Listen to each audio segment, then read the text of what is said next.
Hey guys, Karina here, your Lucid Living coach. I just wanted to kind of connect and check in with you guys.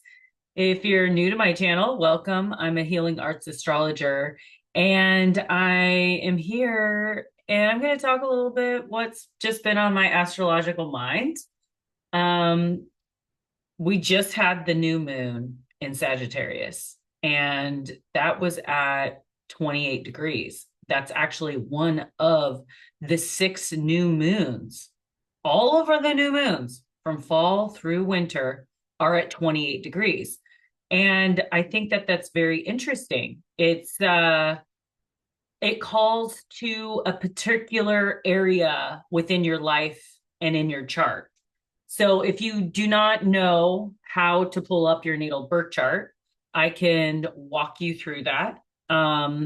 I'll probably put a link in below.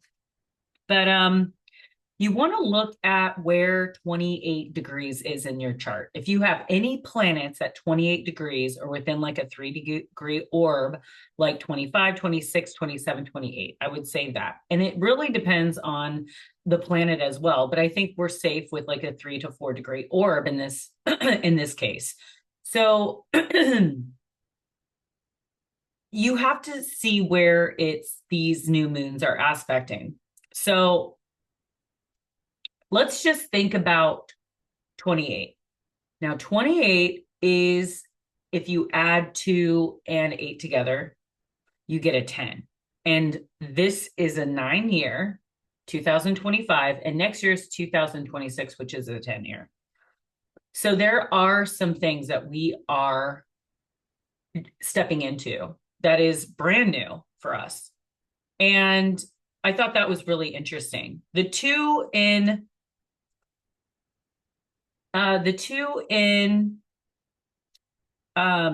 planets would be the moon, okay? And 8 would be Saturn. So if you think of the moon and Saturn, that rules kind of the divine or mother, okay? Because the moon represents our mother in our birth chart, and Saturn represents our father or the father figure in our birth charts. And the moon represents Cancer areas and Saturn represents Capricorn areas. And so we're looking at this home and this career or the top of your chart where people see and how what you're known as far as like your career and legacy goes. And the home is more like where you get your nurturing, and it's your mother feminine type energy. So this is 28 degrees is a very yin yang energy, right? And 2 in numerology is all about like more like Libra. So more like harmony, balance, justice, partnerships. And then the 8 in numerology is more like the Capricorn energy of diligence, hard work, and reliability. So these are some themes around all these new beginnings. I think it's very interesting that this 28 degrees is representing the new beginnings entering into like a new level, right? Because like 10, which is the 2 plus 8 is 10. 10 is the first double digits, meaning from single digits 9 to double digits. And this is a whole new level. Now, if you were to take 1 plus 0, that's a 1, right? So it's a brand new beginning. And we're just like, these new moons for this fall and winter has been supercharged with new things. And things are going to start moving fast when you look at 2026 as a 10-year, it's a 1. We have Saturn and Neptune moving into the sign of Aries for good. We're never going to be going back into Pisces again. Now, we did have these 2 planets in Aries at the beginning of this year. Excuse me. The beginning of this year. And then it went retrograde back into Pisces towards the end of summer. And so we have been like, we might have felt this forward movement in the beginning of the year. And then all of a sudden we're back in our old ways, or we're back with the same partner that we thought we let go of, or we're back at the same saga that we've been going through, right? But we need that in order to move forward completely. So when we move forward, we want to make sure that we're making the right decision, right? So it's all about really like figuring out what we want to move forward into the new world with us. What are we taking with us? It's like if you were to sell your house and move, and then you realize, oh my God, I forgot grandma's stuff in the attic. And so you have to go back there. And then all the memories. And you're like, God, I thought I left this. I thought I was done with this. I thought I had already sold it. But apparently, like, I still have stuff that I had left in the attic and I need to go through it still.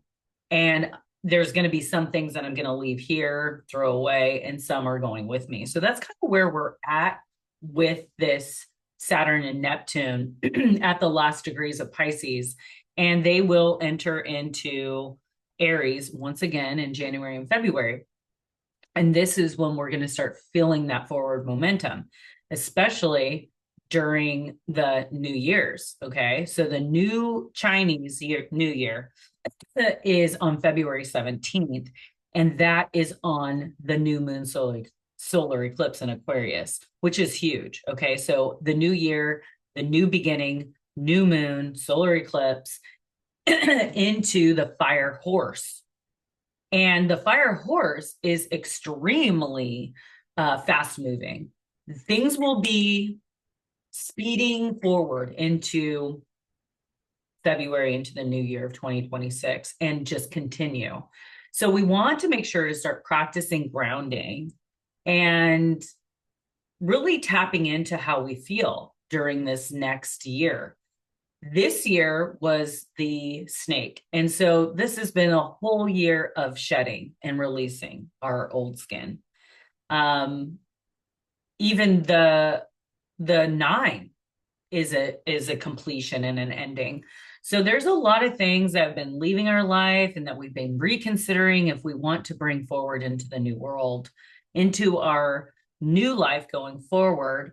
And so I wanted to give you some dates of these new moons for the fall, okay, and for the winter. So you have them, and maybe you can reflect on them. Pull up your birth chart and see where 28 degrees falls in all of these new moons. And you could look at what houses. And so like October 21st was the new moon at 28 degrees of Libra. Look in your chart, see where that new moon, and that's where it begins. So let's say you're rising Leo, and let's say the new moon happened to be in your 4th house of home. Because I do Placidus, I don't do equal house. But I do take that in consideration as well. So if you look, you would start at the 4th house, and then you would see that during the fall and winter, from the 4th house all the way to the 9th house, you had new moons. So why don't you take a look? October 21st, new moon, 28 degrees of Libra. November 19th, new moon at 28 degrees of Scorpio. December 19th, we just had the new moon in Sagittarius yesterday. January 18th, the new moon at 28 degrees of Capricorn. And February 17th, the new moon solar eclipse at 28 degrees of Aquarius on the Chinese New Year. And March 18th, 2026, new moon in Pisces at 28 degrees. And that is it.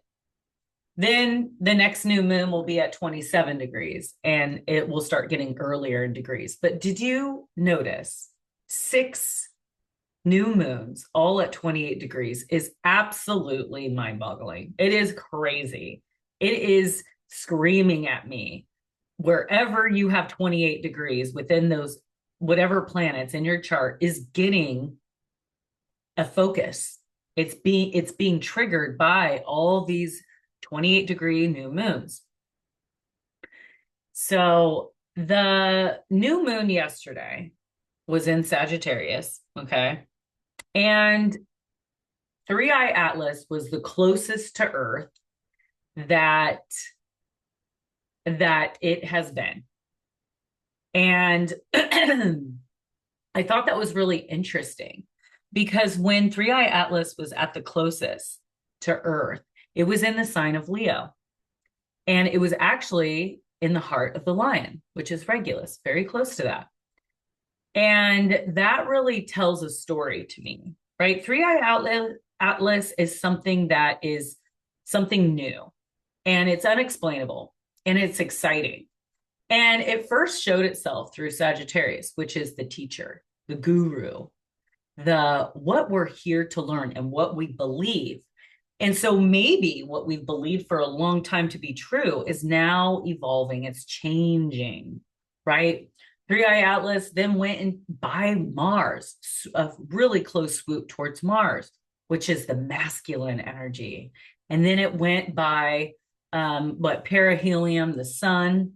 It was checking out that area. And we noticed that it's very different. It's unusual. 3i Atlas is the third interstellar planet, that an object that was discovered in our solar system.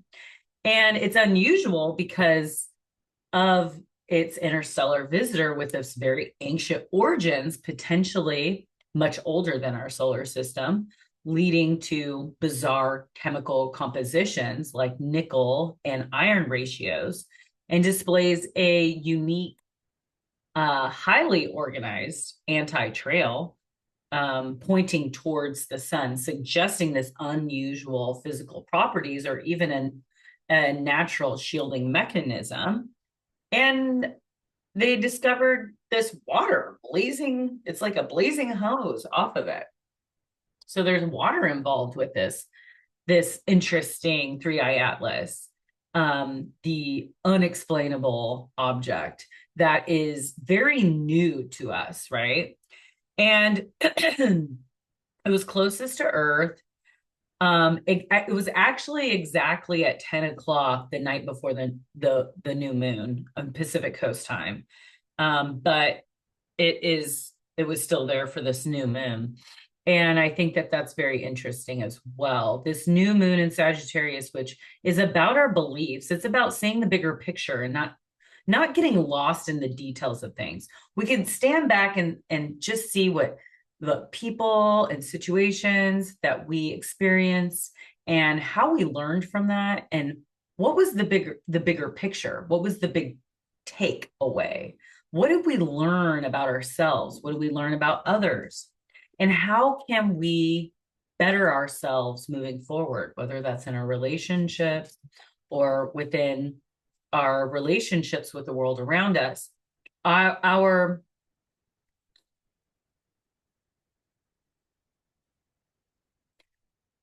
perception of reality is very important with how this new world projects our reality to be. So if you want a happier life, if you want to stay young and youthful, think about changing the way that you see the world. Maybe focus a little more on the positive, or see the silver lining in situations. It really does just help you become a better and happier version of yourself. We're all here living in this reality, okay? And we all have our different beliefs, right? We all have our different political views, and that's okay.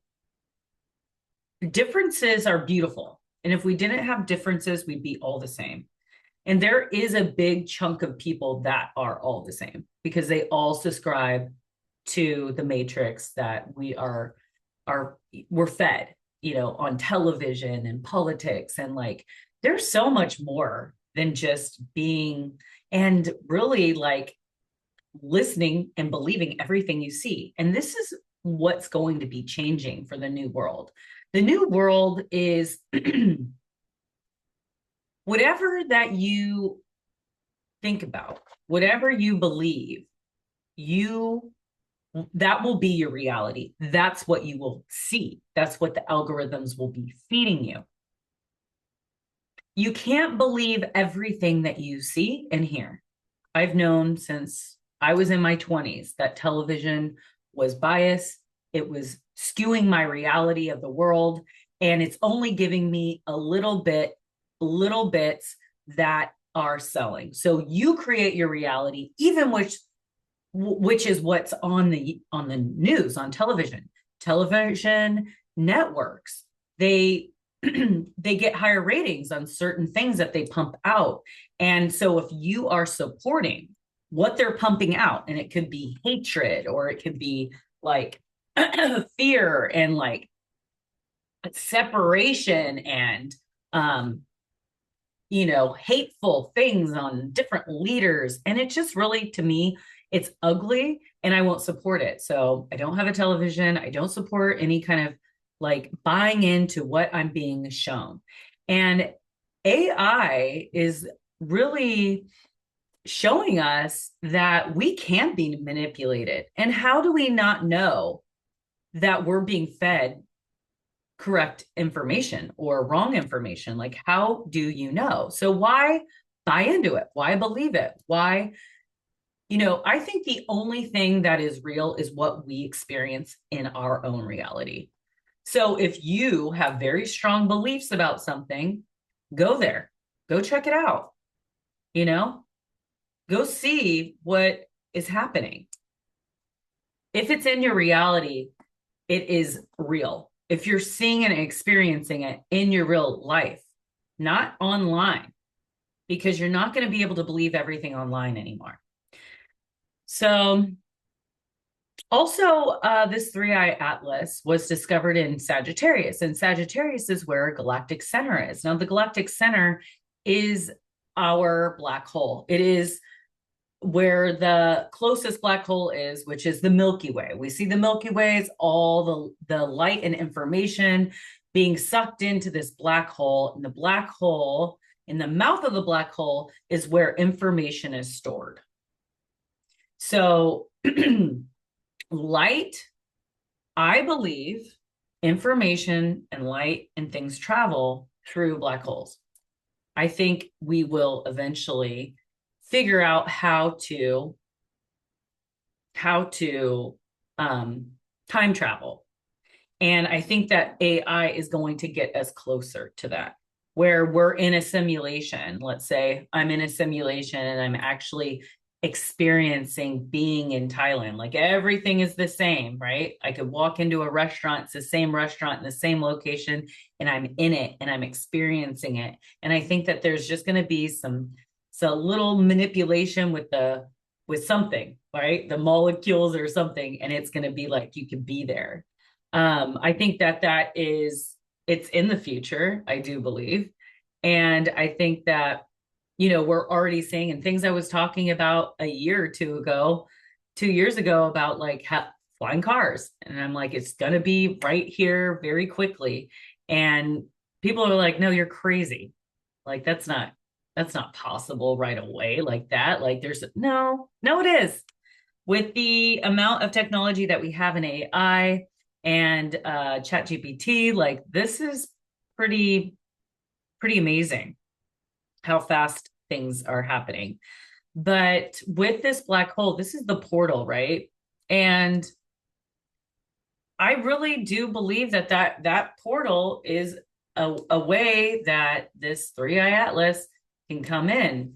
I believe it's an intelligent thing, and we're going to learn a lot from it. I don't know how intelligent it is, or if it is like a probe, or like something like alien, right? Alien is just not from our galactic solar system. Okay, so I mean, it could be whatever it is, whatever it wants to be. UFOs, unidentified object, right? So unidentified object. It doesn't mean that it looks like a round disc. Like that is all programmed in people's heads. Like it's just like so obvious to see like, oh, aliens and oh, UFOs. Like people thinks UFOs are just like these round things, right? But it is. It's a UFO because we're I mean, when we first saw it, but we're slowly getting information about what components it is and like what it's made of and like, and it's definitely out of this world. It's very Aquarian with Pluto in Aquarius, and Uranus is going to move back into Gemini, and that's going to be even a faster. So pretty much 2026 is going to be new beginnings, new starts, and there's going to be so much forward movement because it is the year of fire and air. The nodal points are switching from to Aquarius and Leo in July of next year. So more fire and air. The fire and air signs are going to be highlighted for next year, where the water and earth signs have been highlighted. Now, tomorrow will be the winter solstice, which is the celebration of Yule, which is the shortest day and the longest night.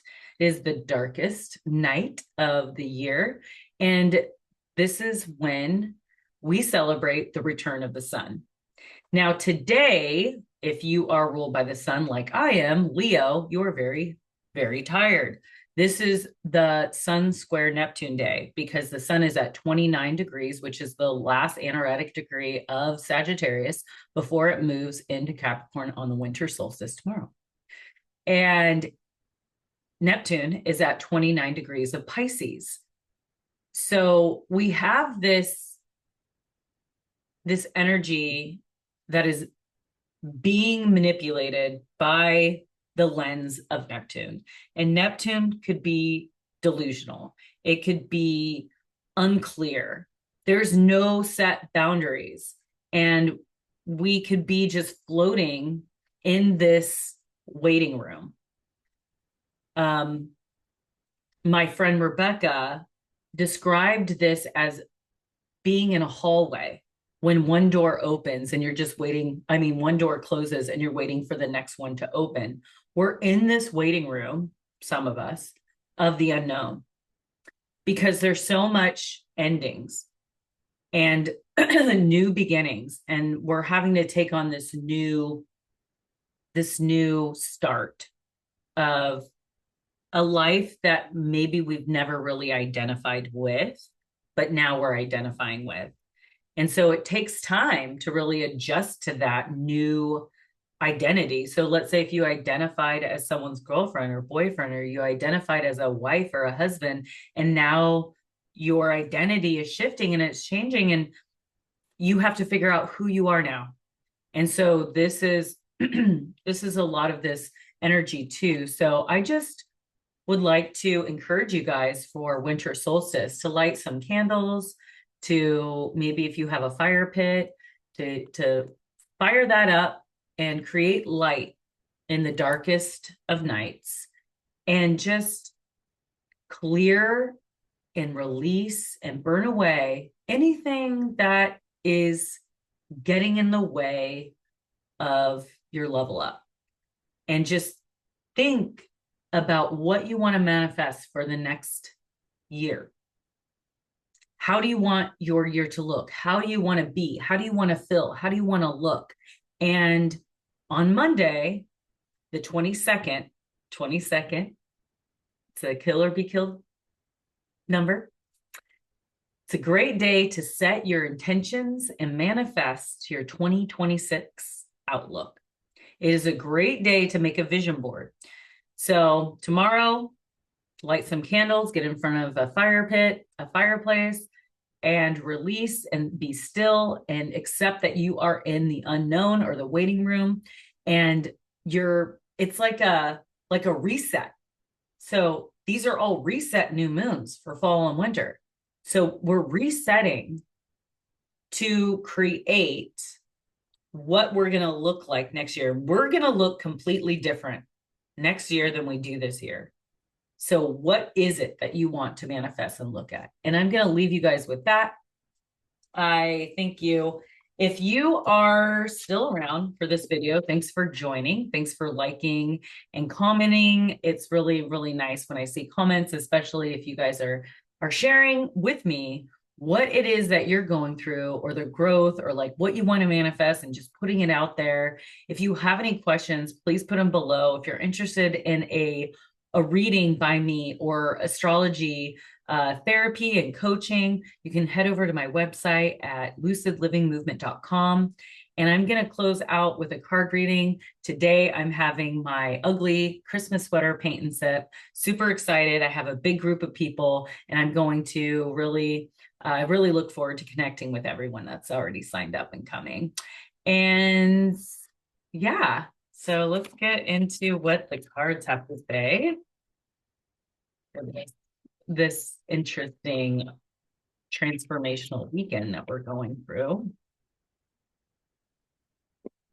Oop, there it is. Oop, there it is. Ace of Cups. Ace of Cups, baby. Always know your worth. So that is an emotional, like, fulfillment. You know, it's like taking control. I am pure and potential love. Potential love, life force, and new beginnings. I will read both the light and the shadow. Let me take a drink first.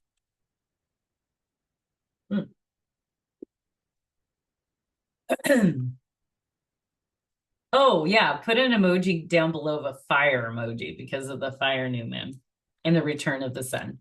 Thank you. In light, being an ace, this card indicates a new beginning and infinite possibilities.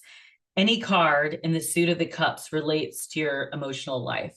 The Ace of Cups, therefore, holds vibrant emotional prospects and new beginnings in love of any kind. The universe aches for you to tap into its pure, loving potential.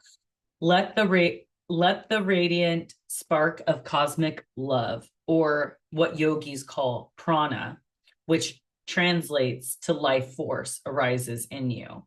You have access to all the world's invisible forces within, so make an effort to truly connect with them. Slow down, sit, and watch your internal spectacle. Gain familiarity with the life force and cultivate its warmth whenever you can. You are at the beginning of a task to shape this potential into the material realm in pure love.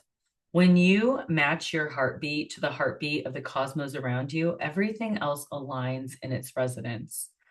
Whether it is the form of the personal gift of partnership, it's time to offer your heart.